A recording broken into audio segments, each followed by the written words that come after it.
शाहूवाडी तालुक्यातील म्हाळसवाडी येथील वृक्षतोड करणाऱ्यावर गुन्हे दाखल करा अशी मागणी आज शिवसेना ठाकरे गटाच्या वतीने करण्यात आली। मागण्यांचे निवेदन उपवन संरक्षक जी गुरुप्रसाद यांना देण्यात आले।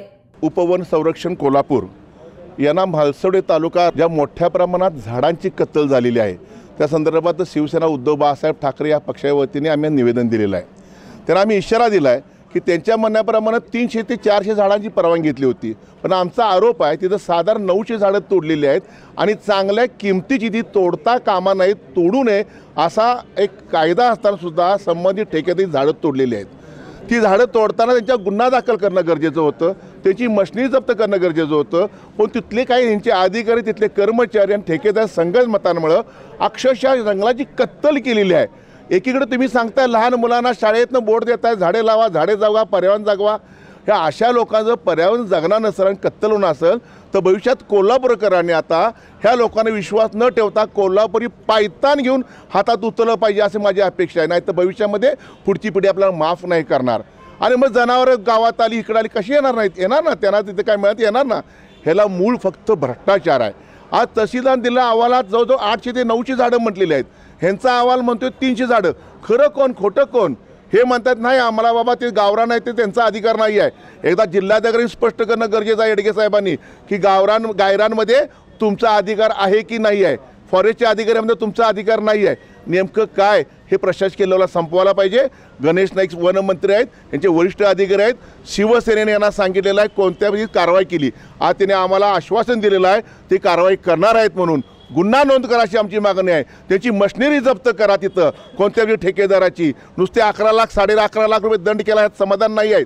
लहान मुलांसारखी झाडं वाढवायची आणि कुणी तर कत्तल करून पैसे मिळवायचे, तुम्हाला त्यातले काही लोकांना पैसे द्यायचे, हे कोल्हापुरात चालू देणार नाही आम्ही कुठल्या परिस्थितीमध्ये। झाडं जगली पाहिजेत, जंगल जगलं पाहिजे, टिकलं पाहिजे, ही भूमिका आमची आहे।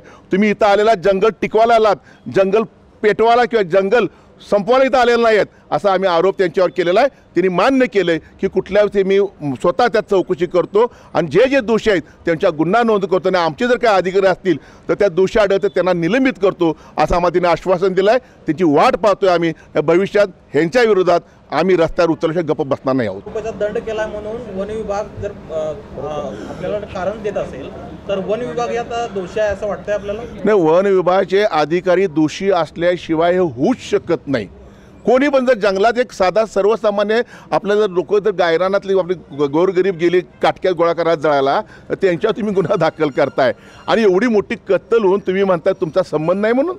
अरे इथं बसून नाही होणार, त्यांनी ते स्वतः जायला पाहिजे, तिथं बघायला पाहिजे ना। भविष्यात बाचुळकर साहेब आहेत, उदय गायकवाड साहेब, आमचे देवनेदादा हर्षेल ह्यात काम करणारे माणसं आहेत, त्यांना तुम्हाला घेऊन जाणार आहे तिथं खरोखर दूध का दूध पाणी का पाणी एकदा करू, किती झाडं तोडले कुठली झाडं तोडले एकदा बघूया आपण। ह्यांनी कारवाई नाही केली तर निश्चित आपण जागेवर बघू आपण आणि कोणत्या परिस्थितीमध्ये ह्याचा पाठपुरावा करून संमतीवर गुन्हे नोंद दिसतोपर्यंत आम्ही गप्प बसणार नाही आहोत। स्थानिक ग्रामपंचायतीनं ग्रामपंचायतीवर गुन्हा दाखल झालेला नाही, आज त्यांनी आश्वासन दिलेलं आहे गुन्हा नोंद करतो म्हणून त्यांनी आश्वासन दिलेलं आहे। जे जे दोषी आहेत त्यांच्या गुन्हा नोंद करतो, परंतु वाईट वाटतंय आम्ही आल्यानंतर तुम्ही गुन्हा नोंद करण्याच्या ऐवजी स्वतः तुम्ही गुन्हा नोंद केला तर त्यात सक्षमता तुमची दिसली असती असं मला वाटतंय। तरी पण त्यांच्यावर आम्ही अपेक्षा ठेवतो की गुरुप्रसाद साहेब त्यांच्यावर कारवाई करतील।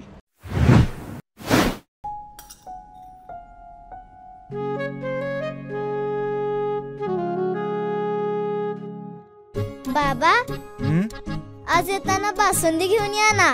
अगं कालच आपण आईचा वाढदिवस होता म्हणून आणली होती ना। ऐकलं, गोकुळची बासुंदी पुन्हा खावीशी वाटतेय।